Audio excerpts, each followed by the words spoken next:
getting me before the mad rush for autographs and such. I need a bunch of like 30 of those glossy. Did you meet Cindy? She's our president.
Sign you up, so.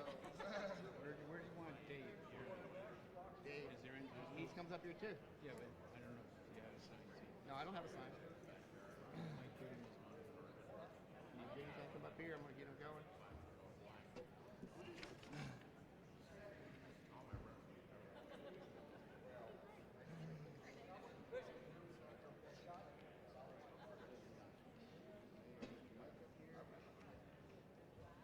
You have seat assignments up here. Nope. Just pick whatever. Keep it simple. Okay. Try to keep it as simple as possible. Okay.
Here, Mike, can I get you up here for a second? So, Fleet Forces band's not here. You got a pen? You got something to scribble on? Who's got a pen? Yeah, can I borrow your pen? All right, here, you can scribble on this. So, Fleet Forces band's not here due to shutdown. Okay? Everything's going to go. You need to give them a little time once they walk away after retire colors before you introduce the mayor. Okay? And then once you introduce the mayor, he sits down, does his thing. He's got quick comments. Dave Huffman, that gentleman right here. Nice. He's the Sergeant Mission POW MIA. Our keynote is going to be given by Miss Cindy. She is the president of Mission POW MIA. But he's going to do this, so you don't need to worry about any of this. He's going to introduce her. Okay, so, but I introduce him. You introduce him. Okay, after Bob, I introduce him. Okay. Right. And then after the keynote, we're going to lay the wreath. David's going to do the benediction like always. And then this gentleman right here, I'm going to keep this card here, Mr. Rick Bowling, he's going to do taps for us instead of Fleet Forces band. Okay. So just Rick, just say the word Rick.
Well, good morning, everybody. Thank you for being here. I'm Mike Gooding. I worked at Channel 13 for a couple of years. I retired back in April, and now I am here. Like I said, good morning, everybody. I'm Mike Gooding. I worked at Channel 13 for about 40 years. I retired in April, and now my mission in life seems to be to do a lot of these events, and I'm always thrilled and I'm very proud, especially to be here today. And so thank you all very much for being here. We're going to begin with an invocation from David Yemington, who is the chaplain of Vietnam Veterans of America, Virginia Beach, Chapter 969.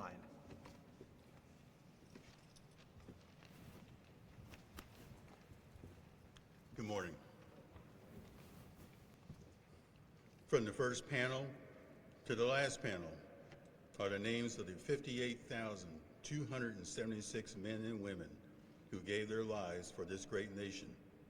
The inscription on the portals at the entrance to Arlington Cemetery read, "Not for fame or reward, not lured by ambition or goaded by necessity, but in simple obedience to duty."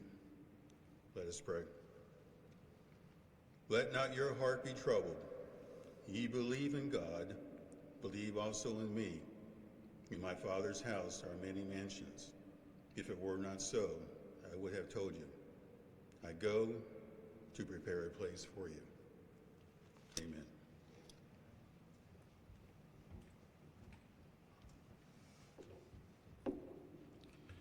Next, we have Honor Guard Unit Rifle Team and Coast Guard Virginia Beach Police Department. We ask now to present the colors.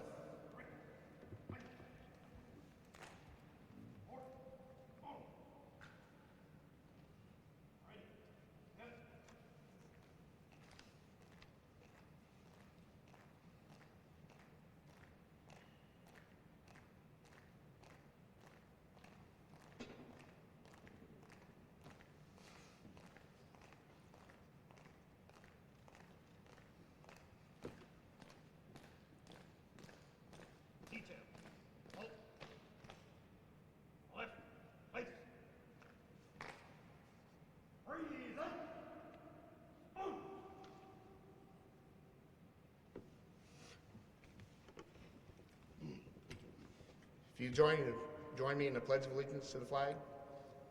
I pledge allegiance to the flag of the United States of America and to the republic for which it stands, one nation, under God, indivisible, with liberty and justice for all. Our national anthem.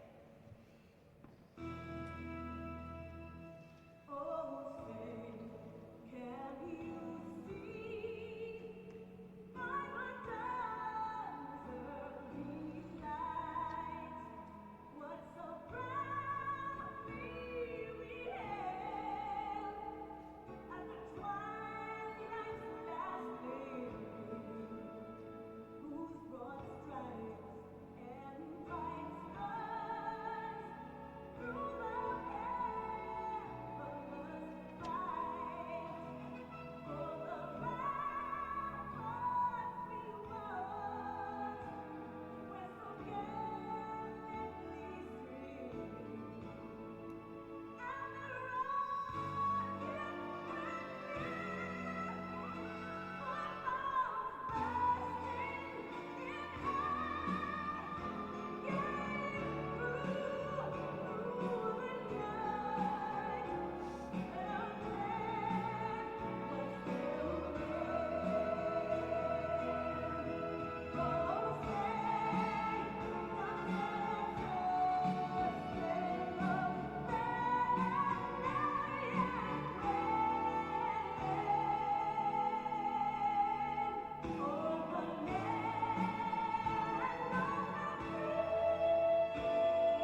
retire the colors.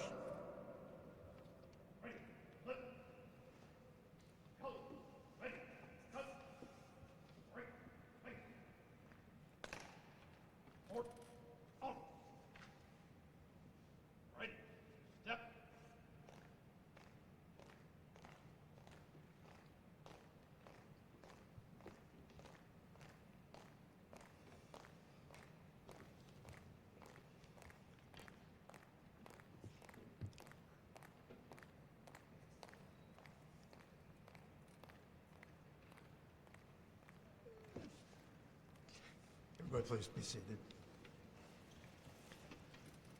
Anyways, thanks again for being out here this morning. I want to take just a second to highlight a few of our distinguished guests. We'll be hearing in a minute from Virginia Beach Mayor Bobby Dyer, who's with us. We're very pleased to have him here. We have Virginia Beach City Council member Worth Remick, and from Senator Tim Kaine's office, we have his representative Diane Kaufman. Thank you all. You honor us by being here today. Now, it was my honor for 40 years to cover the military for WVEC TV, taking me to such far-flung places as Vietnam, Albania, Kuwait, Saudi Arabia, Iraq, Guantanamo, Djibouti. It's a pretty long list. Along the way, I met and covered not only active duty personnel, but many veterans and retirees and Gold Star families. Always my honor to interact with all of them.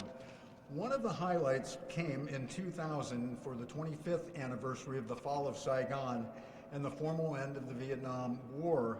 Photographer Doug Cesney and I, this guy right here with the camera, and I traveled to Hanoi, Saigon, and the Central Highlands of Vietnam to cover Joint Task Force Full Accounting and the continuing search for MIAs. Our documentary, The Healing Journey, earned an Emmy nomination. As the son of a Vietnam War Silver Star earning Navy pilot, that was an especially meaningful project for him, for me, as is being here today.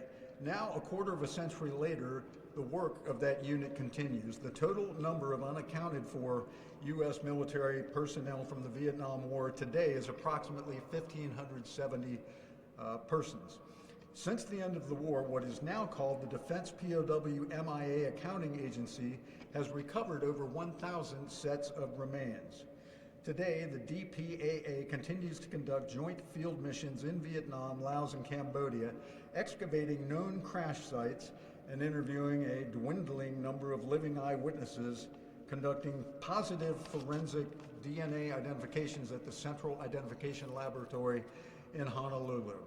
So that's really what today and this wall and the one in DC are really all about. Those 1,570 troops, along with the more than 58,000 of their peers who died in the war, remembering them and never forgetting. Joining us now will be the mayor of Virginia Beach, Bobby Dyer, who himself is a Marine Corps corporal. He will read for us a proclamation. Greetings, and I am honored to be here and to bring you words. It is indeed a privilege. Today, we are here to honor the moving wall and those who fought and died in the Vietnam War. The moving wall bears the names of more than 58,000 Americans who gave their lives in that war. Each name is etched into its 74 panels.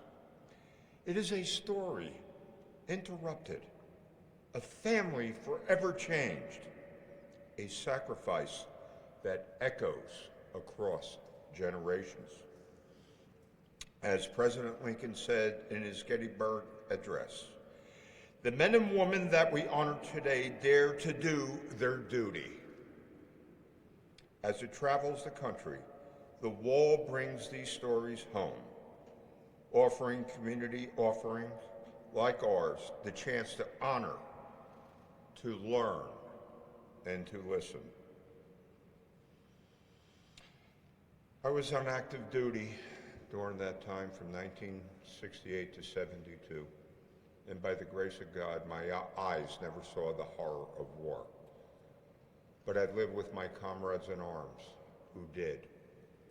and many of them who still suffer the effects of that conflict. As a Marine veteran, I know the quiet weight that moments like this carry. You don't forget the names. It's been said, you carry them with you. Seeing them again, seeing them honored, means more than words can say. Let this be a time when our city pauses, not just to remember the past, but reflect on the values that endure: service, sacrifice, and the bonds that holds us together as a nation. With a large military presence and a Vietnam veteran population, Virginia Beach has a proud tradition of honoring those who served. We proudly call Virginia Beach, rightfully so, a city of heroes. As veterans of the Vietnam War, you bring enormous pride to all of us. President Ronald Reagan once said, "Some people live an entire lifetime and wonder if they ever made a difference in the world." But military veterans don't have that problem. We also hope that this gathering will shine a light on the Tidewater Veterans Memorial located just outside of our convention center. Maintained by the city and cared for by the Mayor's Committee on Veterans, this memorial stands year-round as a testament to our enduring gratitude. Let us show our veterans of the Vietnam War, and all veterans, that their stories matter, their service is honored, and their legacy lives on. Let us be the kind of city where remembrance is active, gratitude is visible, and service never goes out of style. Thank you all, and God bless you.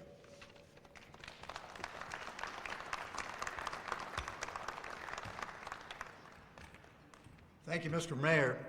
When I spoke a few minutes ago, I talked about a documentary that me and Doug did 25 years ago. Two of the people that we featured in the story were both important Virginia Beach people. One was a lady named Martha Consalvo, God rest her soul. Her son, Jack, was a United States Marine Corps F-4 pilot who got shot down in Vietnam. And she believed, until her dying breath, that any day Jack was going to come walking through the front door. And I think that's what carried her through her many years of life, was hoping to one day be reunited with Jack, which hopefully she is now. Another person we featured in our story was a naval aviator from our area who was a great fellow, and he is still living and he is still among us, and we certainly we're pleased to have him in our story as well. Anyhow, you can go to YouTube, look it up. It was called The Healing Journey, and hopefully you'll get a chance to see the work that we did 25 years ago. We are now going to receive some sponsors' remarks from Dave Huffman, who is the Executive Director of Mission POW MIA. Thank you, Mike. Morning, everybody. I want to start with a thank you to Mayor Bobby Dyer and to work with us to bring this Veterans Week of Virginia's events possible here to Virginia Beach. We'd also like to extend a special thank you to the Virginia Beach communications team, Karen, Nancy, and Deanna, for all their hard work and making the event known publicly and promoting the event. I've spent many days, special days, in the city of Virginia Beach. And I'm honored to be here today on behalf of Mission POW, MIA, and our MIA families to promote or to provide the sponsors' remarks in Mayor Dyer's City of Heroes. When I was 17 years old, I spent the night in an Army tent across the street with a bunch of Vietnam vets as part of the groundbreaking ceremony for the Veterans Memorial Park, listening to their stories. I met Martha and Jack Consalvo, parents of Captain Jack Consalvo, USMC, who went MIA on 7 May 1972, at their home in Virginia Beach as a high school junior doing a research paper on MIAs. I've worn this bracelet that Martha gave me for 42 years with Jack's name on it. And yesterday I had the honor of carrying Panel 1 West that has Jack's name on it in the setup of the moving wall. The Flame of Hope outside Oceana NAS has been a place I have visited for over 35 years. The idea to establish our organization, Mission POWMIA, happened on a bench at that memorial with my wife and I there one afternoon in February of 2023. The Flame of Hope is now burning brightly again, thanks to dedicated volunteers from the Hampton Roads Association of Naval Aviation, the Virginia Patriot Guard, and Mission POWMIA. On Monday, we will be holding a ceremonial relighting of the Flame of Hope beginning at 4:30 in the afternoon, if anybody would like to attend. Our organization was founded on the acronym SEARCH, which explains our core values: seeking the fullest possible accounting of America's missing from all past conflicts, engaging partner organizations, advocating for the families of the missing, researching and investigating cases, conducting outreach and education, and honoring the service and sacrifice of America's MIA families and the MIAs. Over the past 2.5 years, we have traveled over 90,000 miles across the country and to Vietnam to conduct research and investigation on MIAs. We've conducted over 145 outreach and community events, and we've pinned and welcomed home over 600 Vietnam vets. And this week, we will be pinning many more. We are partners with the Vietnam War Commemoration, and you see there's a blue table covering in the back with a map of Vietnam. As part of the Vietnam War Commemoration, this event is nationally recognized and most likely will be the last event of the Vietnam War Commemoration as it closes out its 13-year mission. So at this time, I would ask the families of any service members that are still missing in action to please stand.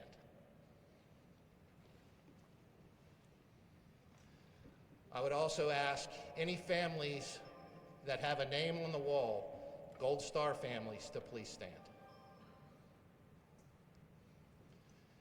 And I would ask any veteran that served between November of 1955 and May of 1975 to please stand.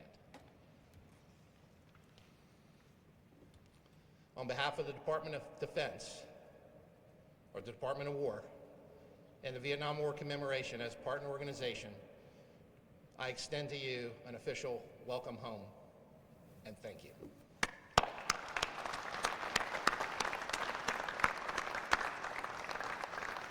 Please be seated. If you have not received your Vietnam vet pen, lapel pen, after the conclusion of the ceremony, please walk over to the blue table, and the 2 MIA daughters that you saw stand will pin you and welcome you home officially.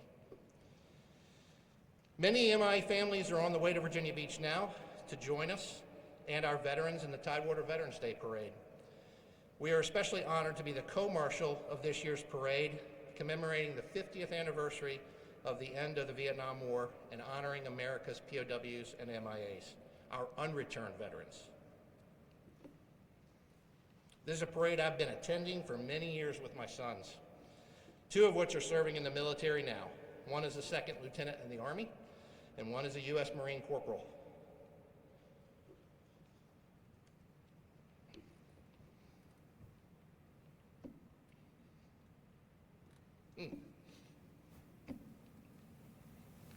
When he was 6 years old, standing on that street right in front of this convention center, he watched the Marines march by in their dress blues. And he said, "Dad, I'm going to be a Marine." And he is. He's stationed in Miramar, California right now. So I miss him not being here for the parade, but this parade matters. And the events in this city matter. The Flame of Hope, the Wall, the Veterans Memorial Park, all of that matters. And all of you matter. All of the men and women who served our nation in all past conflicts. Behind you, you'll see some Mission POW MIA uniform and equipment displays depicting American MIAs. I had a question, why are there no women in the display? There are no missing U.S. service personnel who were women from the war. There are 2 females still missing from the war. They were both missionaries. You can also view in the back the posters of the 1,566 Americans currently missing in action and unaccounted for from the Vietnam War, including 45 from Virginia. The posters were designed by my wife, Jeannie Jacobs Huffman, daughter of Commander Edward James Jacobs Jr., who went missing in action on 25 August 1967 in the waters over North Vietnam. Jeannie serves as our Mission POWMI treasurer and social media and website developer. We're proud to sponsor the Wall this week.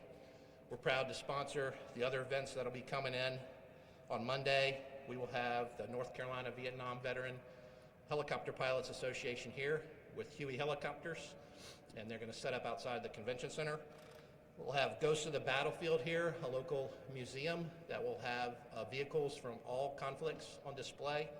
And the Americans in Wartime Experience will be here with their recording studio.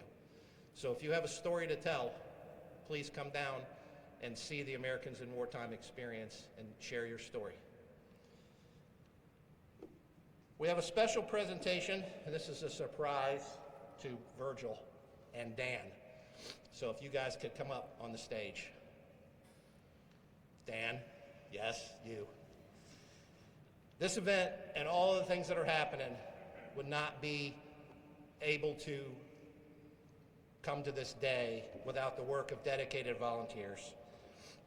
Dan Doyle is the president of the Hampton Roads Council of Veterans Organizations, and Virgil Hart is the chair of the Mayor's Committee for Veterans for the city of Virginia Beach. We are going to present, over here, we are going to present the Mission POWMI Character and Courage Community Service Award, proudly presented in honor of the selfless service and sacrifices made by American soldiers while serving as prisoners of war, and for the families of those still missing in action from our nation's past conflicts. Virgil Hart, Chair, Virginia Beach Mayor's Committee for Veterans, November the 7th, 2025.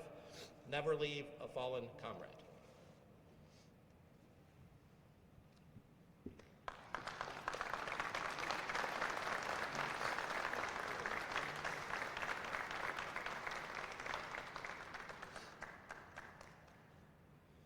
And the same Mission POWMI Character and Courage Community Service Award, presented in the honor of those American POWs and MIAs, to Dan Doyle, President, Hampton Roads Council of Veterans Organizations, November 7th, 2025.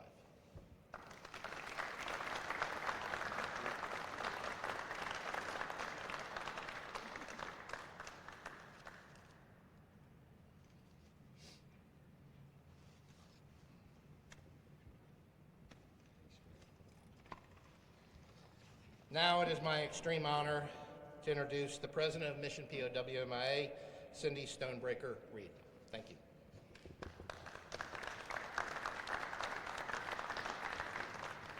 Well, good morning.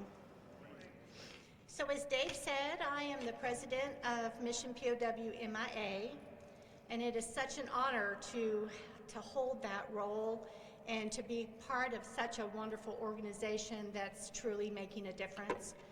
But my highest honor is, I am the daughter of Lieutenant Colonel Kenneth Stonebreaker, and on October 28, 1968, my father left Udorn Airfield in Thailand for a solo night reconnaissance mission, and he never came home. Last week was 57 years that my father's been missing in action. And growing up, this was something our family never talked about. We didn't talk about it at home, and we certainly didn't talk about it in public. Shortly after my dad went missing, my mom moved us to a small little hippie town in Northern California. Half the town didn't know we were at war, and the other half was totally against it. None of the kids at school had dads that were away at war. And so I basically grew up feeling all alone, like nobody cared, and that my dad had been forgotten.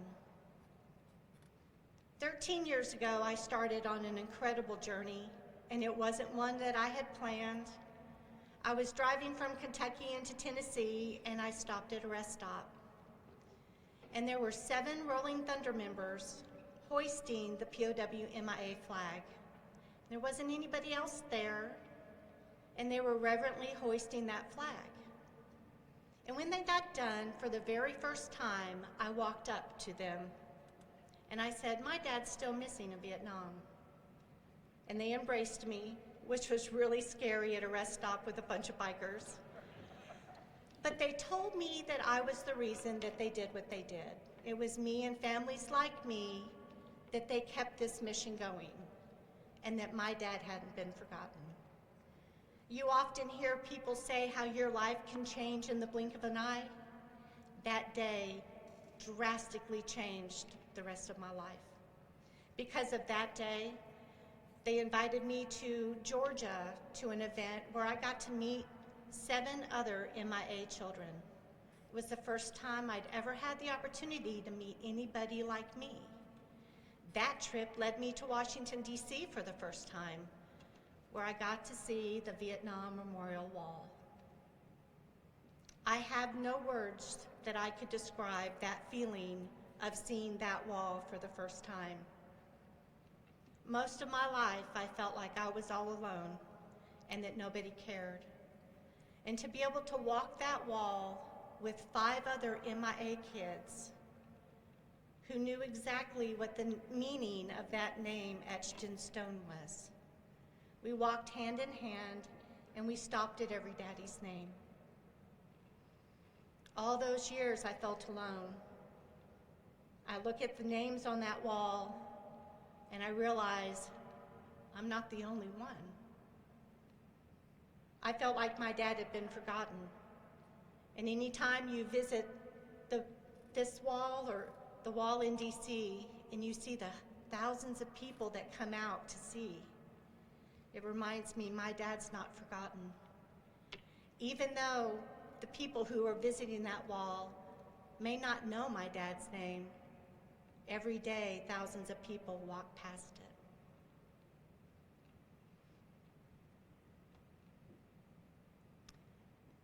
This journey's been incredible.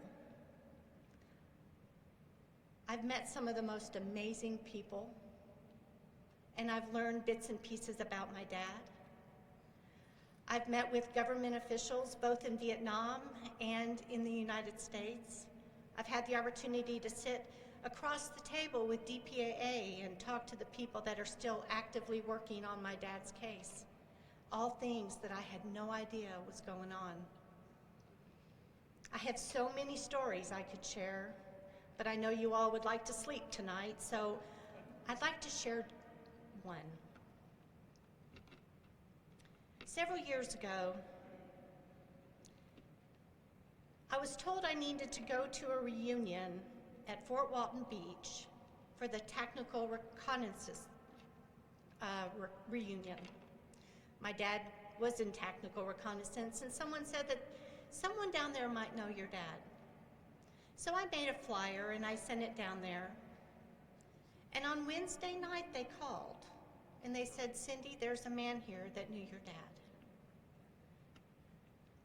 I had waited my entire life to talk to someone that knew my dad. I told them to tell him to call me when the convention was over.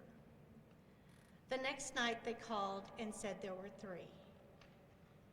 So the next morning I got up at 2 o'clock in the morning and I drove to Fort Walton Beach to sit around the table with 3 men that served with my dad.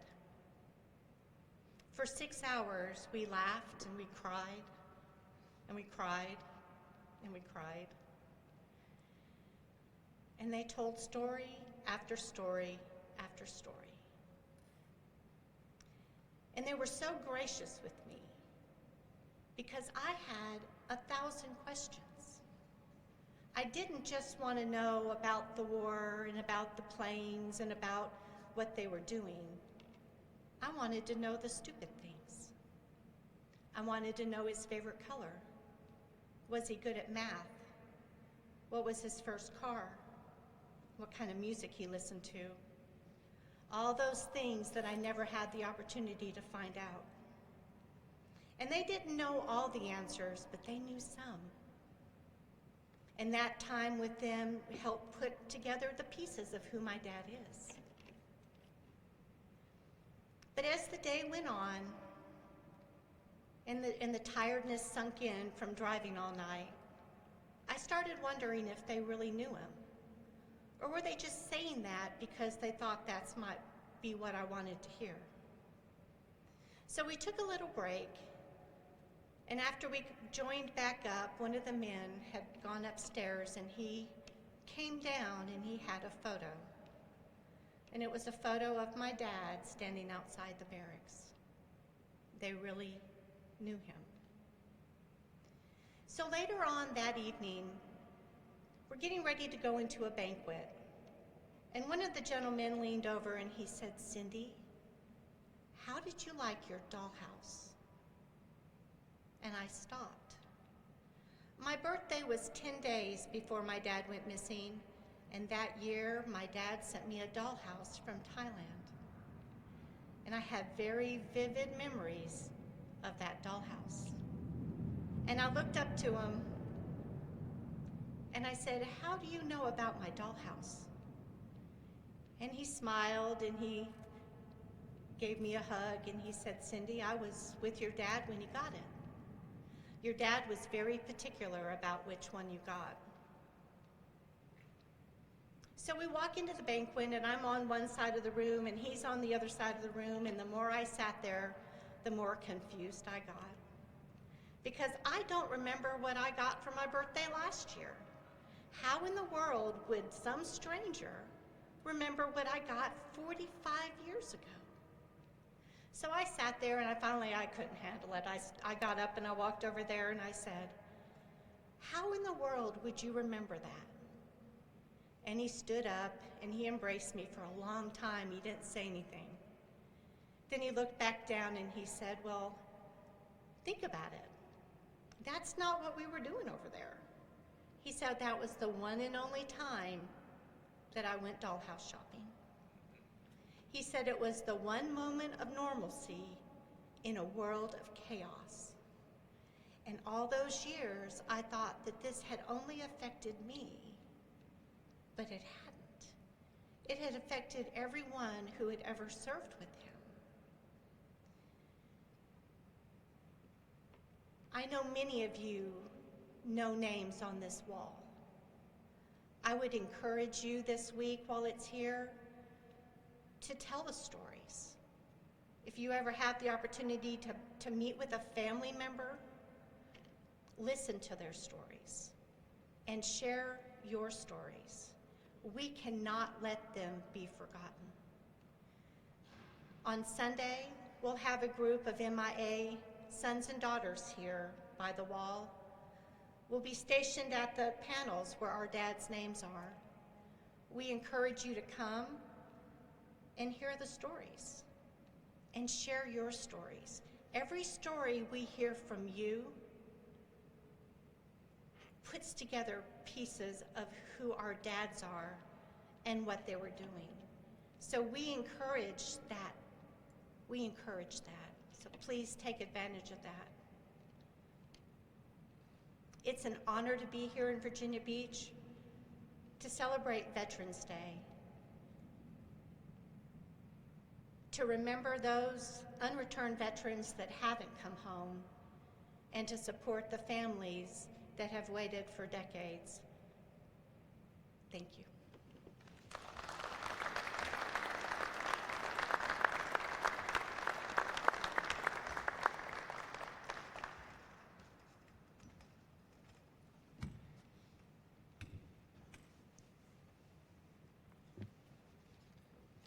A minute ago, I gave you a tease speaking about a naval aviator, his name is George Coker. Normally he shows up at events like this.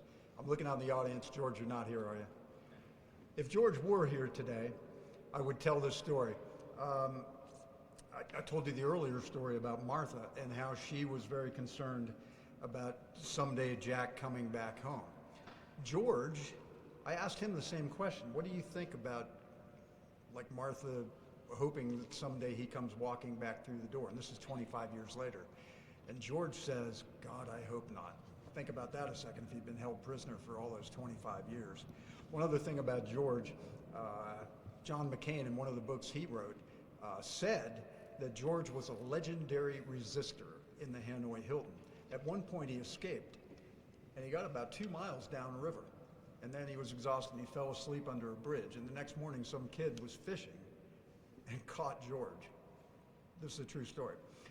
And so George got taken back by the gendarmes and taken back to the Hanoi Hilton and got put in solitary confinement for 12 months. Anyway, he's back now, and he became very active in later years in Boy Scouts of America, and he's about this tall. And if you were walking down the street, you would not necessarily be inclined to say, hey, there goes an American hero. But I'm here to tell you, George Coker and all those POWs, those are American heroes. So if you get a chance, you ever see George at an event like this, please say hi. And if you want to repeat this story, go right ahead. We're now going to have the laying of the Mayor's Committee for Veterans wreath. As you see, it is laid.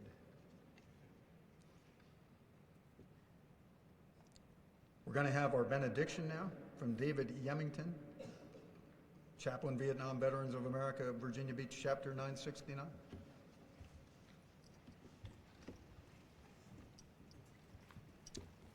Please rise. Each of these heroes stand in the unspoken line of patriots who have dared to die, that freedom might live and grow and increase in its blessings. Let us pray together the 23rd Psalm. The Lord is my shepherd, I shall not want. He maketh me to lie down in green pastures. He leadeth me beside the still waters. He restoreth my soul. He leadeth me in the paths of righteousness for his name's sake. Yea, though I walk through the valley of the shadow of death, I will fear no evil, for thou art with me.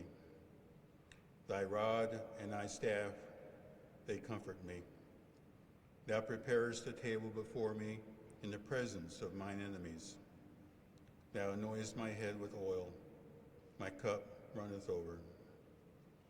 Surely goodness and mercy shall follow me all the days of my life, and I will dwell in the house of the Lord forever. May God add his blessings upon this special dedication of the Vietnam Moving Wall. Amen.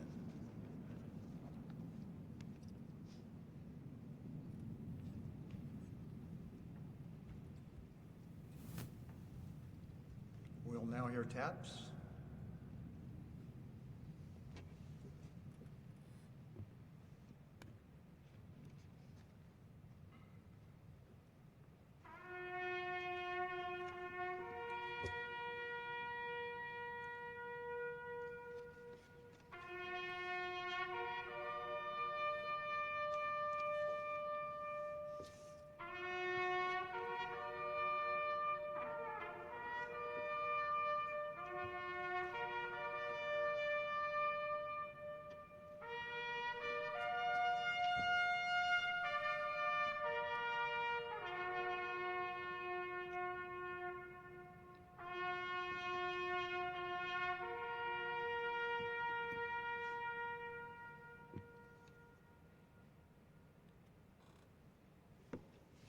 And that was Rick Bowling, former U.S. Marine Gunnery Sergeant, now Norfolk Police Department detective, retired.